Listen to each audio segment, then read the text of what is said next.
I knew Grandpa Sam had a twin, and that he never talked about him.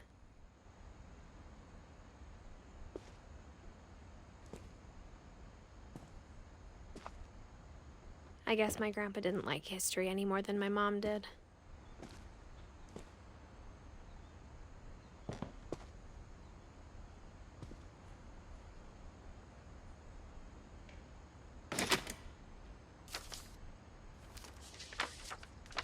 How I Want to Remember My Brother by Sam Finch. The thing I remember is that when he made up his mind, that was it.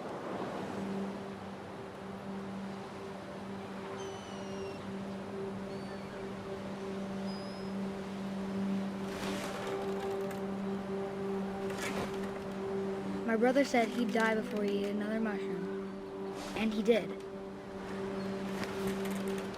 At Barbara's funeral, we swore we'd never be afraid again, and he wasn't. I think Calvin always wanted to fly. Sam! Calvin! Dinner's ready! Coming! But that day, he finally made up his mind to do it. I told him going around was impossible. Maybe if I hadn't said that.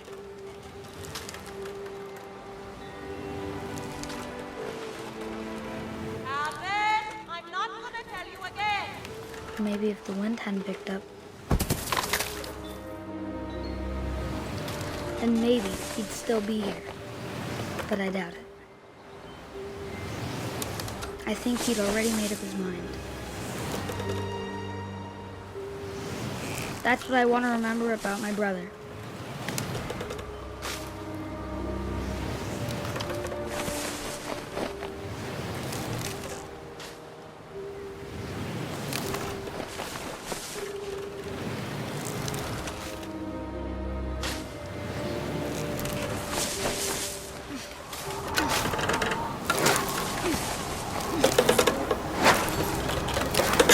The day he made up his mind to fly. And he did.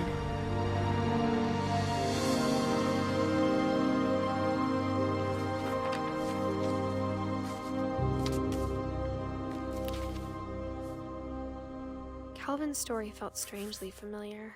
When I was younger, I remember trying to do the exact same thing.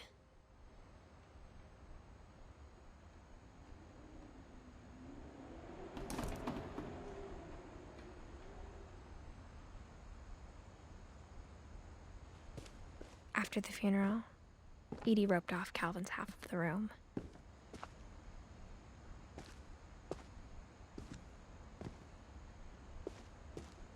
Mom said Grandpa Sam enlisted at 18 and never set foot in the room again.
The passages were a pretty tight fit. They'd obviously been built for smaller hands and bellies.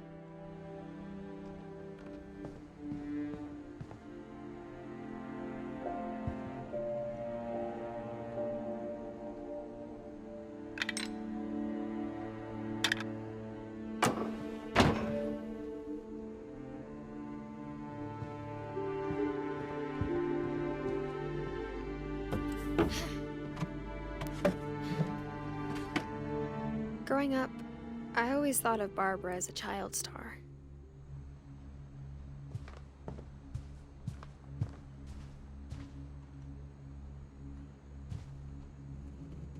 I never thought about how hard it must have been for her afterwards.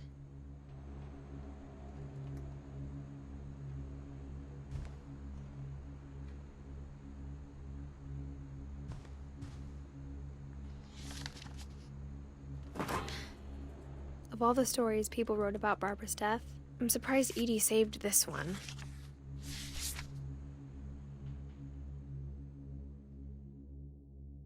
Old Jack here with another ghastly tale inspired by America's most unfortunate family. I'm calling it The Surprise Ending of Barbara Finch. As a child star, Barbara was famous for her scream. Now at 16, she was all washed up. A has-been. But in a lucky break, she'd been asked to perform her signature scream at a local convention for monster movie fans. It was just the boost her career needed. Unfortunately, her scream hadn't aged well.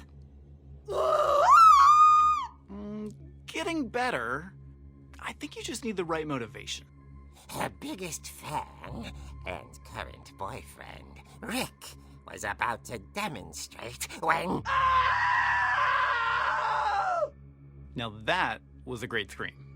It was Barbara's father, Sven. He'd slipped into a table saw and had to be rushed to the emergency room. So Barbara got stuck babysitting her youngest brother, Walter. Her convention comeback was cancelled. Okay, I'm hearing frustration, but I'm not hearing terror. What if I tried... A gang of hoodlums in Halloween masks have been terrorizing Orcas Island tonight. Police are urging residents to... That came from the basement. You're right! Also, I loved your delivery on that. Why is your basement door locked?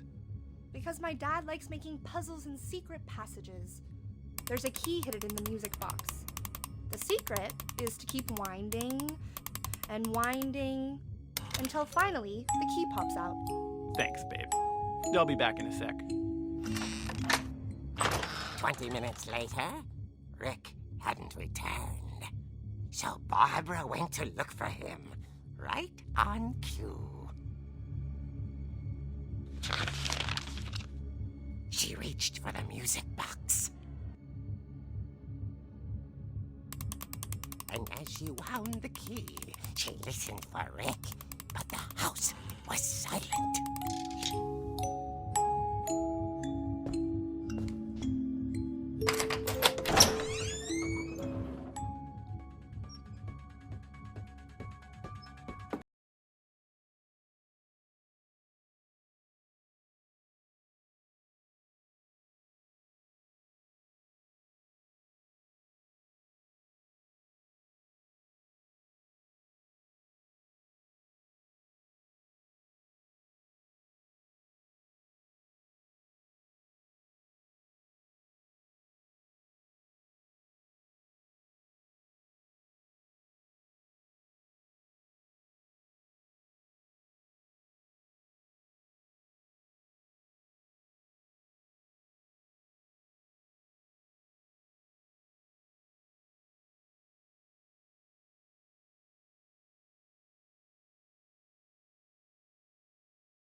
Barb, relax. I was just trying to scare you to help you find your scream. Well, I'm not scared, Rick.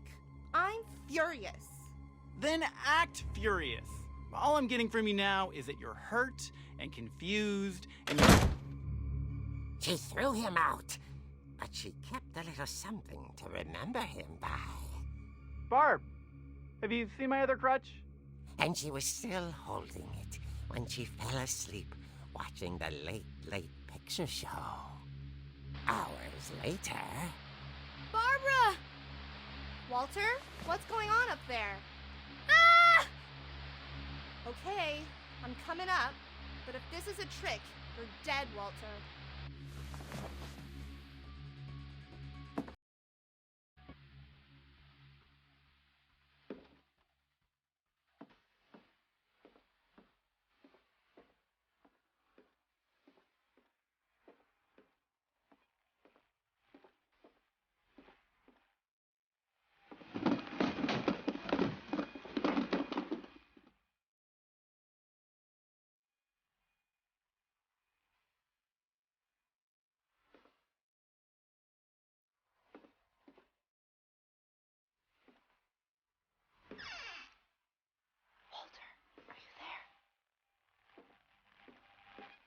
Walter had vanished, but his bedside radio was still on. Orcas Island police describe the man as 6 feet tall, with a steel hook for a hand. Residents are urged to lock all doors and windows and notify the police of any suspicious activity. Barbara turned, saw the hook man, and... was speechless. He was quite smashing. Behind he was. He couldn't get enough of Barbara. Okay, Barbara, there's gotta be another way out of here.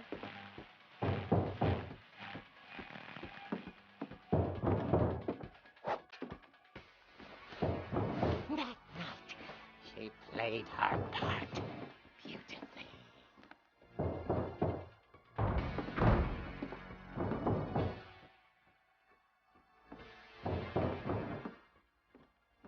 Molly's door hadn't been opened in years. The hinges groaned.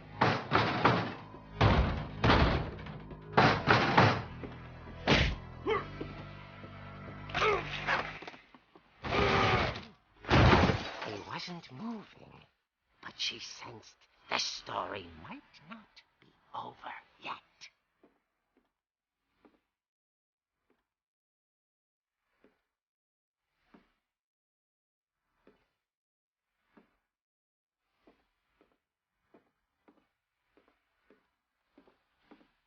The hookman had vanished.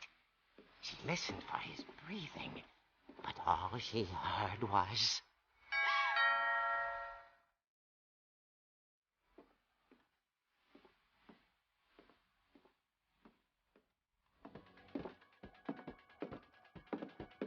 Someone at the door was dying to speak to young Barbara. At the door, she heard whispering. It was coming from inside the house.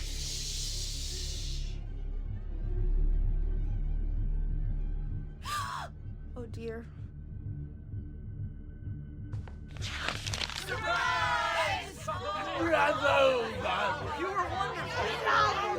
The monsters had come to surprise her. For Barbara, it was a dream come true. Then she saw what kind of monsters they were, and she realized what was about to happen.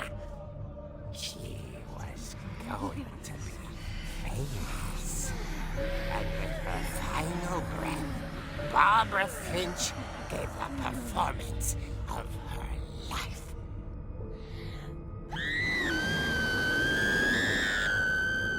I wasn't there myself, but I hear Barbara was magnificent.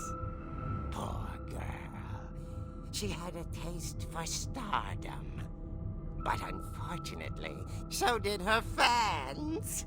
Of course, the police blamed it all on poor Rick. who disappeared the same night. And little Walter, hiding under his bed the whole time. He took it all pretty hard, but that's another story.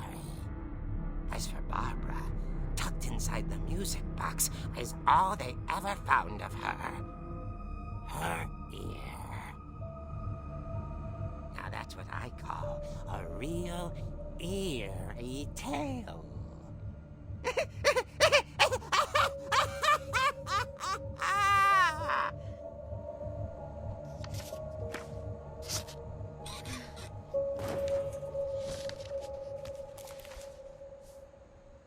Edie told me all Barbara wanted was to be remembered, as absurd as that comic was. Maybe what Edie saw was a happy ending.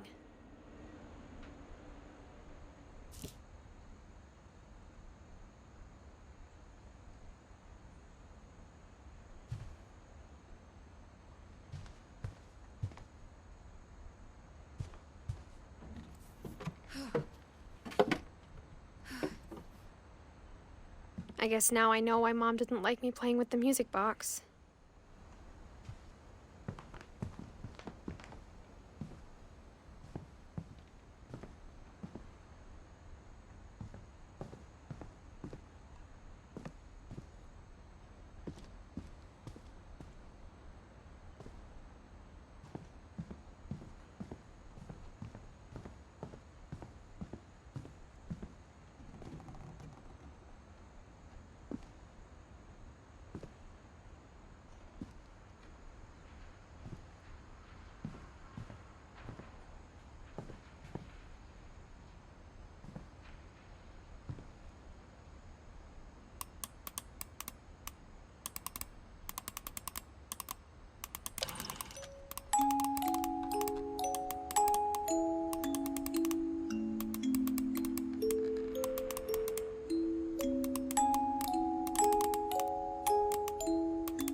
Mom said the basement was off limits, unless I wanted another tetanus shot.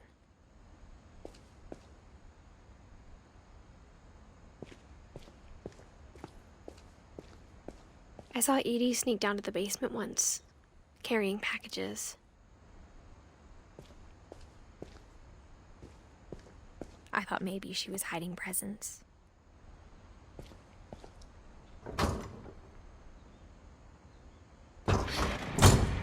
It turned out she was hiding a lot more than that.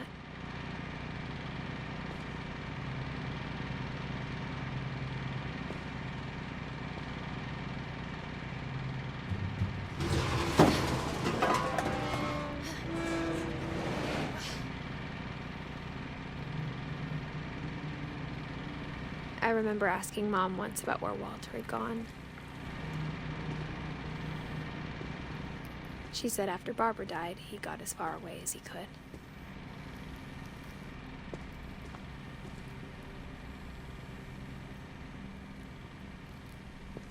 If there's a pattern in all these stories,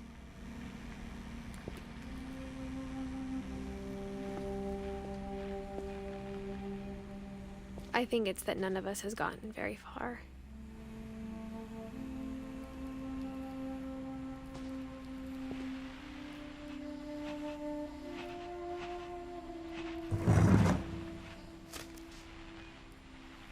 Goodbye, everyone. I can't believe I've been down here for 30 years. On that first day, after the shaking started, I didn't think I'd survive the week.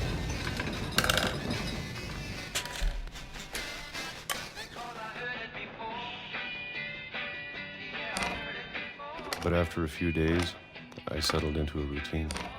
That's what kept me sane. Having a schedule, living for today. I always expected to be dead tomorrow. But if you wait long enough, you get used to anything.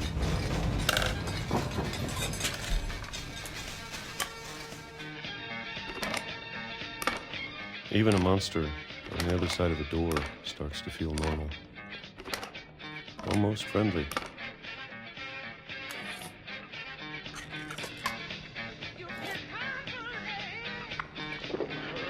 And then one day, everything just stopped.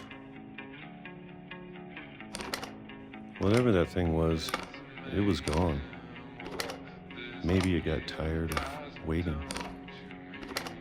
Or maybe I just got tired of being afraid.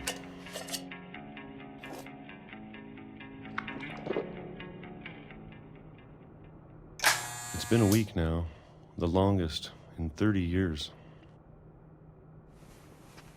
I'm done waiting. I have to leave while I still can.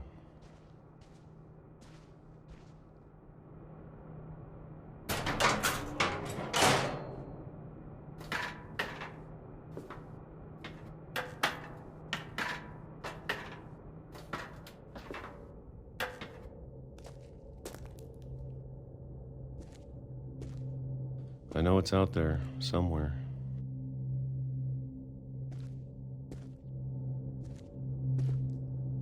Whatever killed Barbara. And Molly.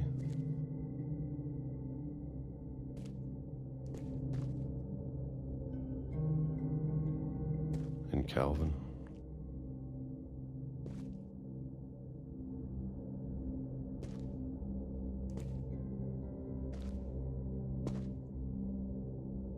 Maybe this is all a mistake. But I need to stop living the same day, even if it kills me.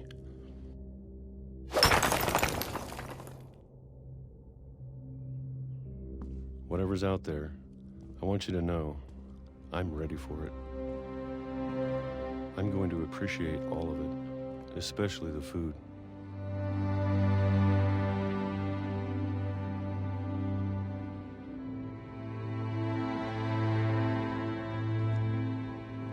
I don't mind if I only have a year left, or a month, or a single week. I'd be happy with one new day. I can already imagine the sun on my face.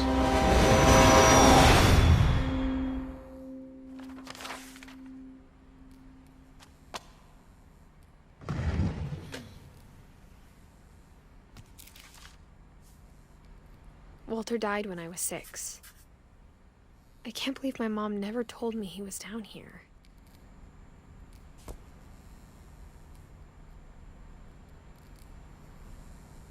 I'm sure my mom was trying to protect me.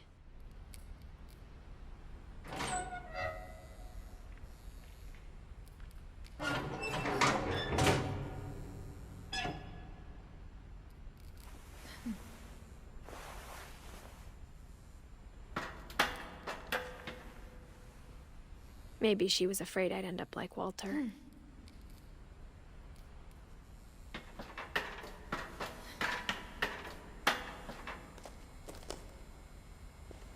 But if she never told me about an uncle under the house, I can only imagine what else she was hiding. I don't want to make the same mistakes she made.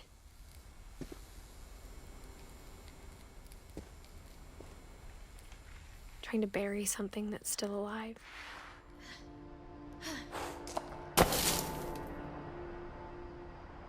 Now that there's only one of us left, or maybe 2, I thought it was time I heard the stories for myself. and found out what happened to everyone else. But now I'm worried the stories themselves might be the problem. Maybe we believed so much in a family curse, we made it real.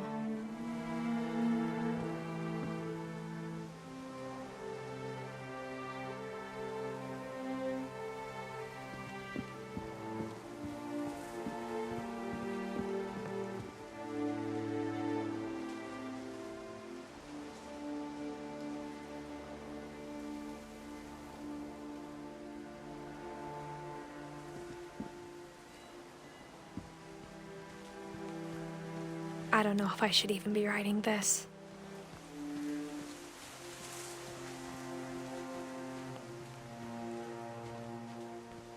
Maybe it'd be better if all this just died with me.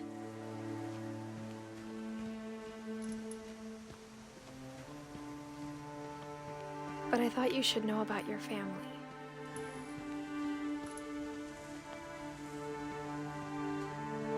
And the history you're a part of.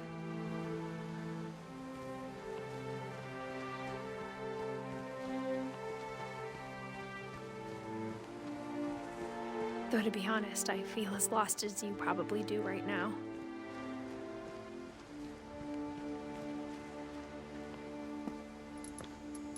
I think the people in these stories believed them, for what that's worth.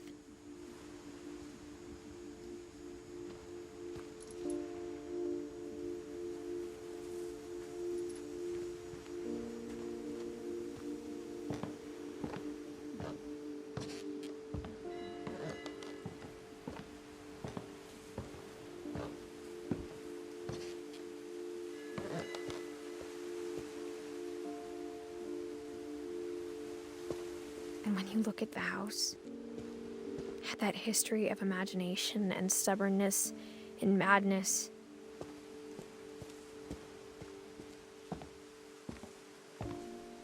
any of it seems possible.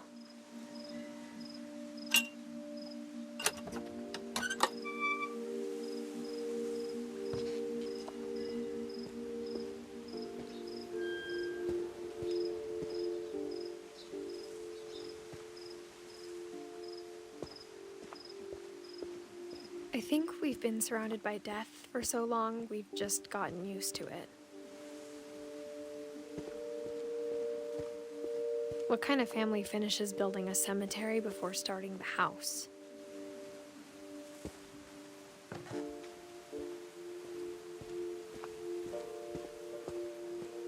It's embarrassing for me to admit this, but the pet cemetery made me more uncomfortable than the human one.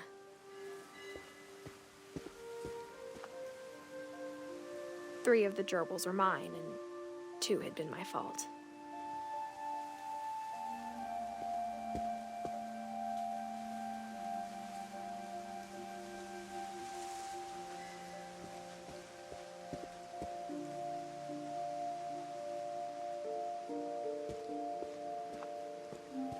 Sven built the house, but it was Edie who designed the cemetery.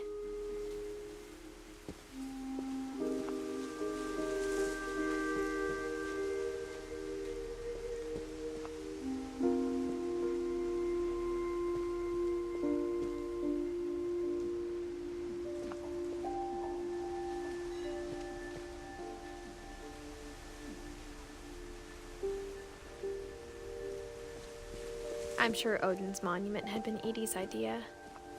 My mom was always trying to move on, but for Edie, the past never went away.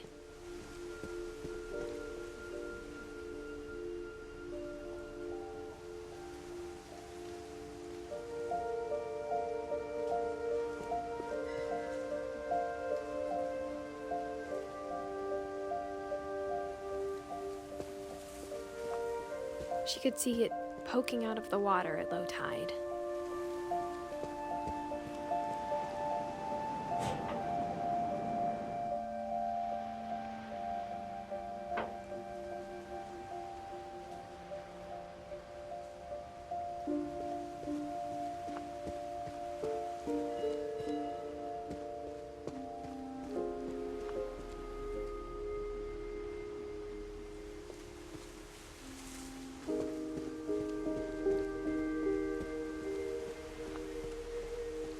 She's side was always easier for me to understand.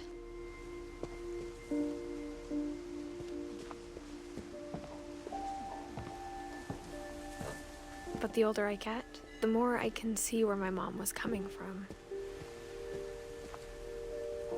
Her dad had been pretty strict, but it wasn't enough to save her brothers. She was just trying to do better.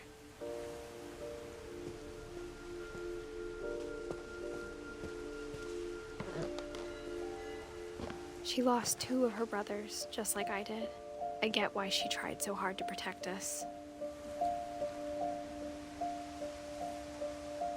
We never found Milton's body, so my mom insisted we were putting up a monument, not a tombstone.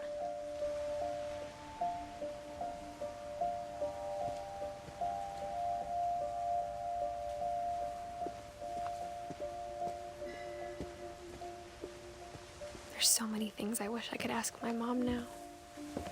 Part of me thinks this is what she wanted all along. For me to come back someday and find everything out for myself.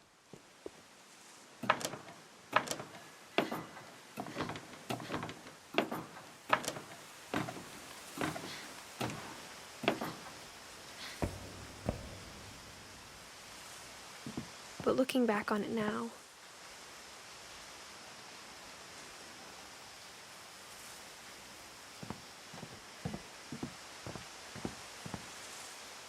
if she told me there was going to be so much climbing,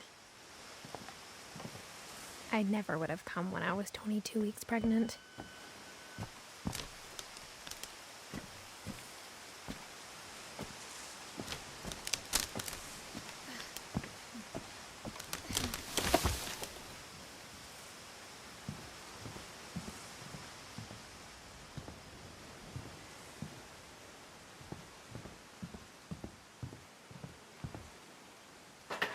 I never met Grandpa Sam, but I think he and my mom had a lot in common.